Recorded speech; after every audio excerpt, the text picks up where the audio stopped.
we had a teacher named Birdie Mathews that went to Europe. She traveled a lot, and she got hooked up with a pen pal project, and she drew names somehow, and two Danville girls got Anne and Margot Frank. And they exchanged letters one time, and then they never heard from them again.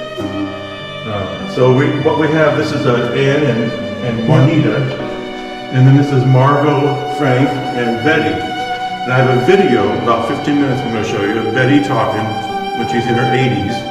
And they recorded it in 2008, and she died in 2012. And she tells the story about her letters.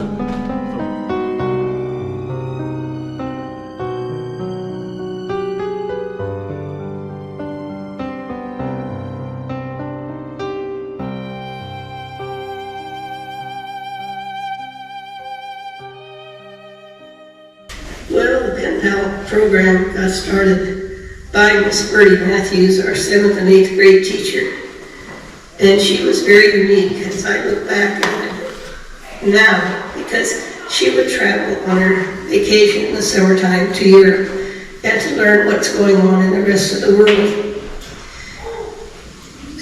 And it must have been about 37 or 38 that she was in Europe before the Hitler came into really power. And she was in Amsterdam and decided to go to a Montessori school and meet the teacher. And which she did. And she told her that she would like to get the names and addresses of some of these young people, boys and girls, for pen pals to give to her students when she came home, which is what she did. And at that time, Juanita, my sister, had just coming out of the 6th grade after missing a year of school because of her eyes. And when she came into the 7th grade, when names and addresses were given out, Juanita was given the name Anne Frank. I don't remember a lot of the details, except I know that for some way we knew that Anne had a sister named Margot, who was 4 years older. So that made Margot my age. And we wrote right away because, we didn't have television. Sometimes we didn't even have radio. And a little weekly newspaper that was not very worldly minded.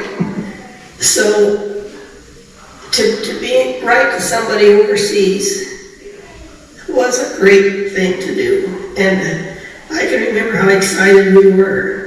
And people say, what did you write? Well, I imagine that we lived on a farm with our mother, and we had cows and chickens and pigs and whatever. It's just friendly talk. Anyway, we answered right away. Juanita wrote to Anne and I wrote to Margot, and we got them in the mail. And eventually we got a letter back. From the girls. Had a postal card that had their school pictures, the same one that you see on the Anne Frank diary. That's so cool. And they were written in English. And we really couldn't understand that because we were pretty sure that they didn't know English. But we were thrilled anyway. And we sat down and answered it right away. Well, the Germans had gone into Holland within a few weeks after that correspondence came in 1939. So we knew that we might never hear from them again, and we never didn't know what was happening. I can remember that we would talk about Anne and Margot and wonder how they were doing. Are the bombs dropping there? Or, are they got enough food to eat? We didn't know. But we always thought about them. We never forgot those pen pals, and were very important to us. And then, when the war ended, I was in Rock Island, Illinois, teaching in a country school. And I wrote a letter to Anne and Margot at the address that we had. I didn't even know if they would get the letter or if where they lived was still there. I had no idea. And it took about 3 or 4 months, and I got a letter back from their father, Otto, handwritten, about 5 pages, telling about what had happened to them during the war and how they had hidden in the attic and how hard it was on Anne. And I cried, we all cried. And I answered him, but I did not keep up a correspondence with him. And that's how we got that name, and which became very famous. Who knew? I wanted to ask you, did you know that Anne and Margot were Jewish? No. Started corresponding? Had no idea. Where I grew up, Jewish and different nationalities didn't mean a thing. We were all just Americans and farmers and whatever. So I had no idea she was Jewish until after the war. I was very surprised. And we never, I don't ever, we may have known, but I don't remember hearing about the Holocaust during the war. I think very few people did and couldn't believe the news. What happened to that letter that the two sisters, the two Frank sisters, sent to you with the picture postcard and their snapshots? What did you do with them? Well, I took those letters and saved them. I'm a pack rat, so I saved everything. Why I saved it? Well, I loved having that letter from overseas with that foreign stamp. It just, I can't explain it to you. When you're in the country and you don't know a lot of things, you learn by experience. And after I graduated from high school, we moved many times, apartment to apartment to apartment. But I kept the letter. Why? I call it the providence of God. Yeah. It just, I did it. And so that's how come we have it today. Thank you, Lord. And thank you, we did not have email. I couldn't prove it. Tell me, did you know about the Diary of Anne Frank was published in 1952? When did you hear about that publication? Well, in those days I was working and enjoying life in California. And I was not keeping up with what was being written or anything else. So it was in 1956 in the spring that I heard it when I was driving home from work. I had my radio on in the car, and then they're telling that the Diary of Anne Frank is on Broadway, and it's a smash hit. And I said, oh, that's my Anne Frank. So I went on home and came in the house and told my mom she was fixing dinner, and I said, put dinner on the side, we have to go to Pasadena and buy the Diary of Anne Frank and see what this is that's going on. So we did, and we came home. We spent the evening reading it and crying too, because we just had no idea. And I know I went to work and I told them, try to tell them about this book and what it was. And I said, I have a letter from her. Nobody cared. It didn't mean anything to anybody. So we just kept it and enjoyed it ourselves, and often thought about Anne Frank and what she had gone through. I just, beyond imagination. What happened to those letters? When was it that you made those letters public? Well, it was 1988. My friend Muriel and I were having dinner with a stockbroker friend, Jewish, and we were discussing the Second World War, etc. And he was collecting some Hitler memorabilia. And I said, well, Chuck, I think I've got something that you might like to see. Yeah. So after we ate, we came here to my house, and we went to my den, and I took the diary off the shelf, and in the back were the letters. You can see I was really concerned about the value. And I handed it to Chuck and said, take a look at this. Well, he sat there so quiet, I didn't know if he was going to die or what. And he finally turned to me and he said, do you know what you have here? And I said, of course, I know what I've got. Well, he said, do you know that this is historic? This is for posterity? No, I said, I never thought about that. Well, he said, it is. And he said, this really needs to be in a museum where all the people can see it and enjoy it. And I said, well, and then we began to talk about it. He was naming different museums and different places, and finally he said, the best thing to do though is to auction it off, because if you give it away, there's no value. You don't know what value to put on these letters. And he said, they're going to be priceless. And I said, well, yeah, that made sense. Well, I said, I'll get in touch with you if we decide to do anything. So the next morning I called Juanita. She lived in Redlands, and I said, Nita, how would you feel if we were to sell the Anne Frank letters at auction? Well, she said that was okay with her because she has 2 boys and they were not really that interested. In fact, since then I've learned that they thought that Anne Frank was someone we grew up with. They had no idea who she really was. Oh my goodness. So I said, well, I think maybe we'll try to see what we can do. So I called Chuck at his work and I said, and when he answered the phone and knew it was me, he said, you know, he said, nobody here believes me. I'm telling them about Anne Frank and they're not believing me. I said, well, tell them it's the truth. And then I said, would you want to help us try to find an outlet to sell those? And he said, yeah, I'll be glad to do it. So he said, give me a few days. And in a few days he called back and he said, well, I've been in touch with Christie's and Sotheby's, but neither one is interested in this Anne Frank letters. But he said they've pointed me to Swan Gallery. And he had called Swan Gallery a cold call on the phone and telling them this story. And of course they were a little bit leery and they said, well, send us a sample of what you've got and then we'll get back to you.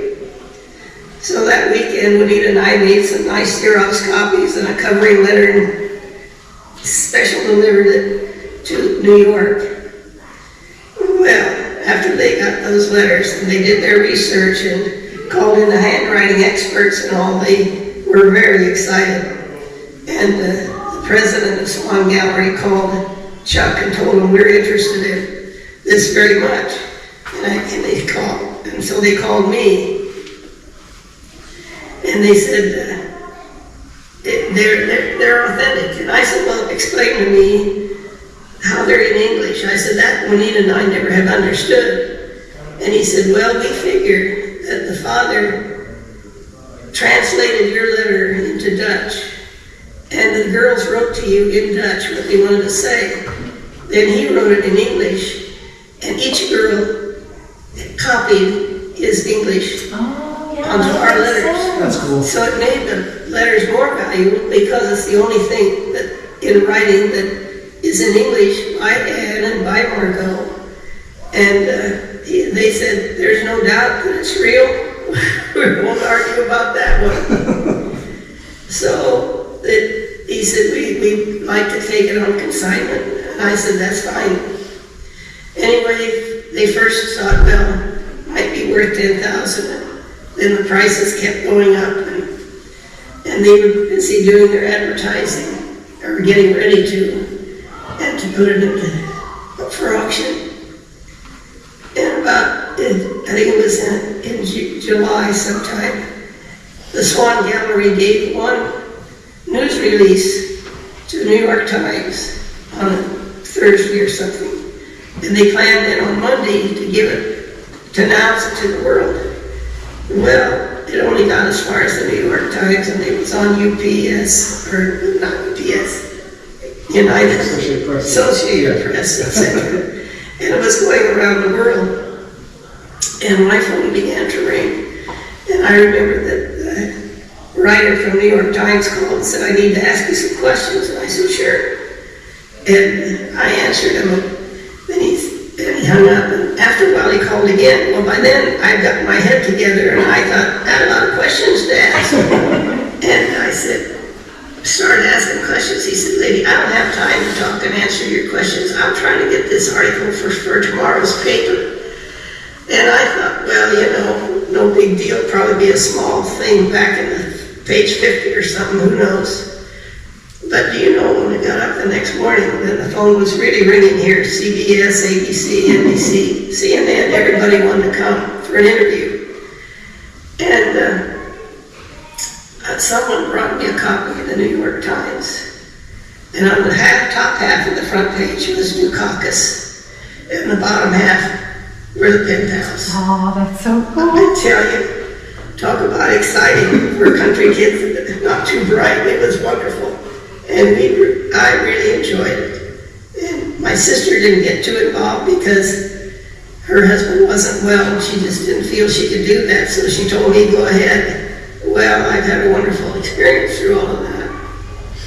Didn't you fly to New York to do some TV appearances? I did. I flew to New York to the CBS morning show. That was quite an experience for me. Can't believe it. And when the letters were finally auctioned, can you tell us what happened with the letters? Yes, letters were finally auctioned in the fall, I think around October. They had quite a few people who were bidding, and one of the people was Movie Girl Goldberg. I don't know the other names, I've forgotten, but they were auctioned off for $150,000 plus $15,000 extra. Forgot what that was for. And they were sold to an unknown benefactor from out here in the area. And the good news is he sent letters back and gave them to the Simon Wiesenthal Museum. So we can always go over and see them, and I'd love to send friends over to take a look at those letters and take the tour through the museum, because it's highly educational, and I don't think anybody should ever forget that there was a Holocaust and what these people went through. And yes.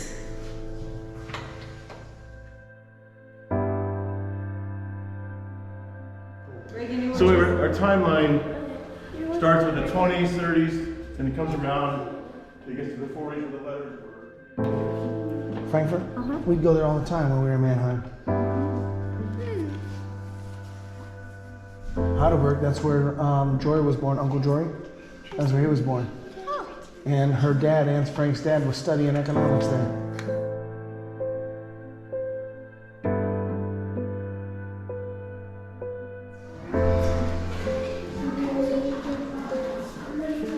So 1929, that's the same year Chicky was born.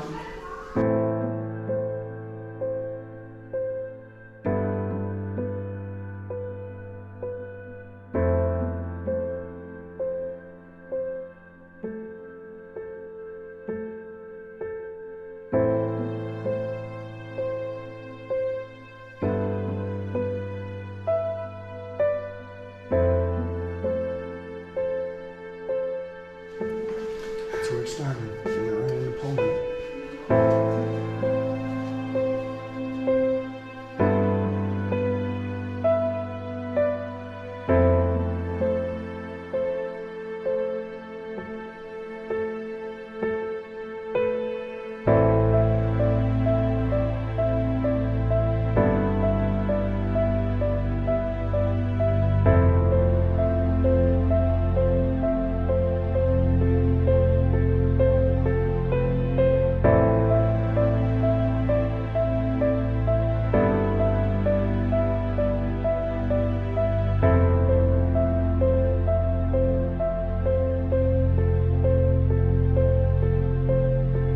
Retired teacher just won't quit.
thanks for Juanita's letter. As Anna's writing to her, I need not write myself.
Back in the bookshelf. That's what I meant.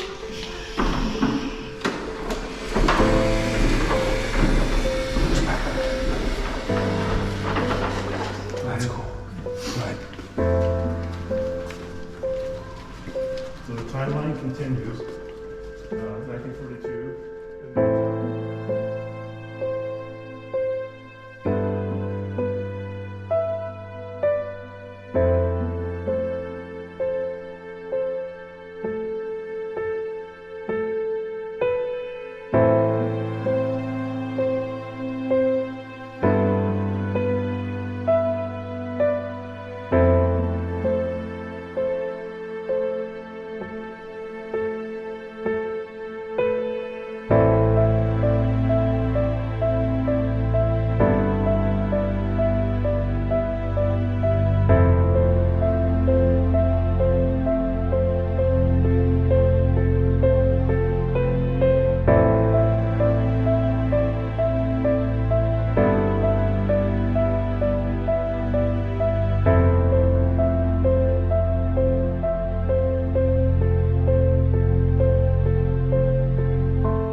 It's hard for me to talk about. No, I know it. You saw what I did. There were 1.5 million kids that died, and we're trying to collect 1.5 million postcards. We have 39,000 so far. So it'll be a project that will continue. And like postcards. Do they have to be shipped here, sent here, or just given to you? Just give it to us.